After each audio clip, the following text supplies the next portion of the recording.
സീറോയിൽ നിന്ന് ഹീറോയിലേക്ക് വന്ന ഒരു സ്പാനിഷ് താരത്തെക്കുറിച്ചാണ് അടുത്ത റിപ്പോർട്ട്.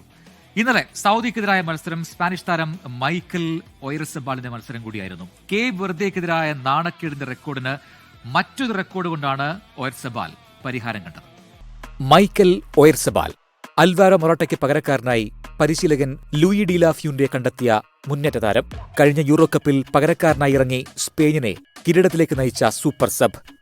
എന്നാൽ തന്റെ കരിയറിലെ ആദ്യ ലോകകപ്പ് മത്സരത്തിൽ നാണക്കേടിന്റെ റെക്കോർഡാണ് ഈ സ്പാനിഷ് താരം സ്വന്തം പേരിൽ എഴുതി ചേർത്തത്.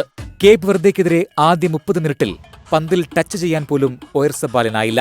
കുഞ്ഞന്മാരായ കേപ്പ് വെർദെയുടെ ഡിഫൻസ് കോട്ടയ്ക്ക് മുന്നിൽ പകച്ചുപോയ താരം മത്സരത്തിൽ ആകെ പൂർത്തിയാക്കിയത് 10 പാസുകൾ മാത്രമാണ്. 1966 ശേഷം ആദ്യമായാണ് ഒരു മുന്നേറ്റ താരം ഇത്രയധികം നിരാശപ്പെടുത്തുന്നത്. മത്സരം സമനിലയിലായതോടെ ഒയർസബാലിനെതിരെ വിമർശനവും കടുത്തു. എന്നാൽ സൗദിക്കെതിരായ മത്സരത്തിൽ താരത്തിന്റെ വമ്പൻ തിരിച്ചുവരവിനാണ് ഫുട്ബോൾ ലോകം സാക്ഷ്യം വഹിച്ചത്. നോക്കൌട്ടിലെത്താൻ ജയമനിവാര്യമായ മത്സരത്തിൽ സൗദിയെ സ്പാനിഷ് പട ഗോളിൽ മുക്കി. ഇരട്ട ഗോളുമായി ടീമിനെ മുന്നിൽ നിന്ന് നയിച്ചതും അതേ ഒയർസബാൽ തന്നെ. 10-ാം മിനിറ്റിൽ ലമീൻ യമാലിന്റെ ഗോളിന് വഴിയൊരുക്കിയായിരുന്നു തുടക്കം. 21-24 മിനിറ്റുകളിൽ 2 തവണ ഗോളടിക്കുകയും ചെയ്തു.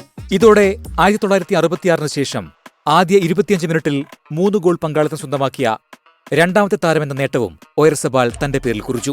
ആദ്യ മത്സരത്തിന് ശേഷമുയർന്ന രൂക്ഷ പരിഹാസങ്ങൾക്കിടയിലും തന്നിൽ വിശ്വാസമർപ്പിച്ച പരിശീലകന് തന്നെയാണ് ഒയർസബാൽ എല്ലാ ക്രെഡിറ്റും നൽകിയത്. World cup desk 24.